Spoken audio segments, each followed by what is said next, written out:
কখনো শুনছি যে দিদি একাই তৃণমূল দলের সবকিছু দেখভাল করবেন, তিনিই দলের প্রথম এবং শেষ কথা, তার নির্দেশই শেষ নির্দেশ। আবার মাঝখানে খোকাবাবু আবির্ভাব ঘটে গেছে। পশ্চিমবঙ্গে ভোটার লিস্ট নিয়ে শুধু নয়, সারা ভারতবর্ষের ভোটার লিস্টের কারচুপি, ভোটার লিস্ট সংক্রান্ত যা যা প্রশ্ন নির্বাচন কমিশনের কাছে, সাধারণ মানুষের কাছে বারবার কংগ্রেস তুলে ধরেছে।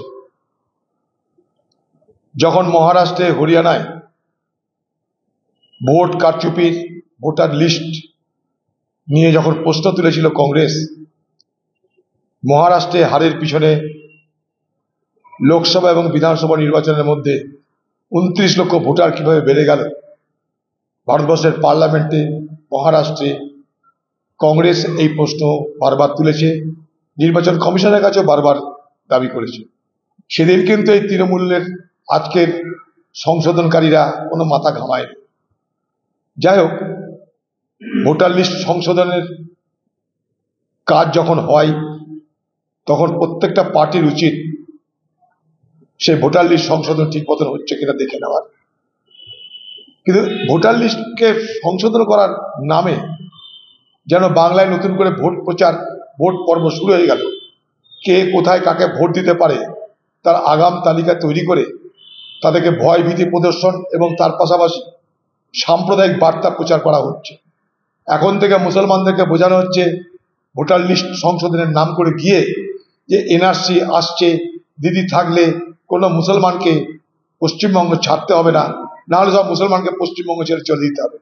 অর্থাৎ এই ভোটার লিস্ট সংশোধনকে কেন্দ্র করে টিএমসি পার্টি তার সাম্প্রদায়িক প্রচার শুরু করে দিয়েছে।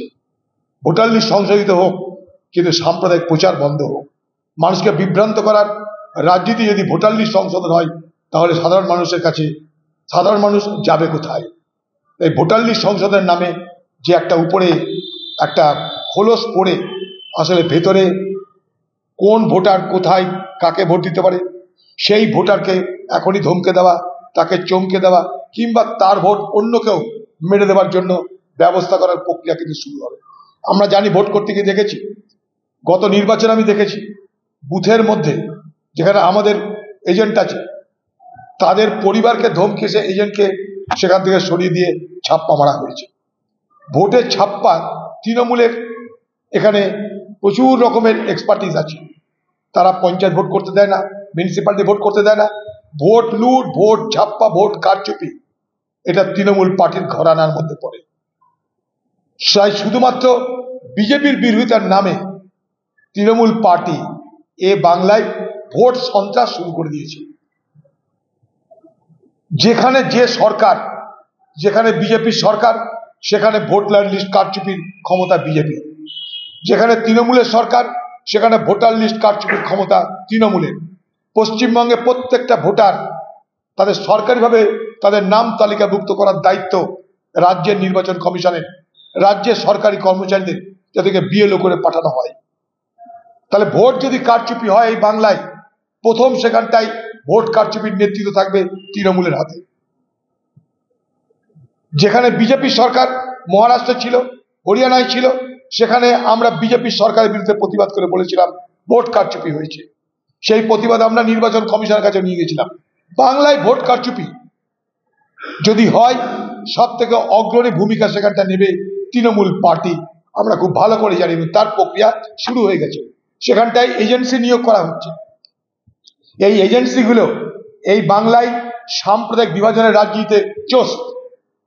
গত নির্বাচনেও আমাকে এই বহরমপুর হারানোর জন্য এই এজেন্সির নির্দেশে, দিদির পরামর্শে সাম্প্রদায়িক দাঙ্গা করানো হলো এবং হিন্দুদেরকে বোঝানো হলো হিন্দুরা এক হোক। এই এজেন্সির এগুলো প্রেসক্রিপশন ছিল। এজেন্সি, দিদি, খোকাবাবু মিলে এই সাম্প্রদায়িক বিভাজন রাজনীতি করেছিল মুর্শিদাবাদ জেলায়। আবার আগামী দিনে এই সাম্প্রদায়িক রাজনীতি করার প্রক্রিয়া শুরু হয়ে গেছে ভোটার লিস্ট সংশোধনকে কেন্দ্র করে।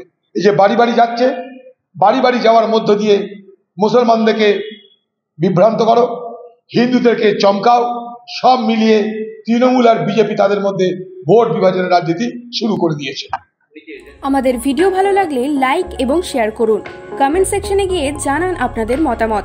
আরও ভিডিও পেতে আমাদের চ্যানেল সাবস্ক্রাইব করুন এবং প্রতি মুহূর্তে খবরের আপডেট পেতে প্রেস করুন বেল আইকন।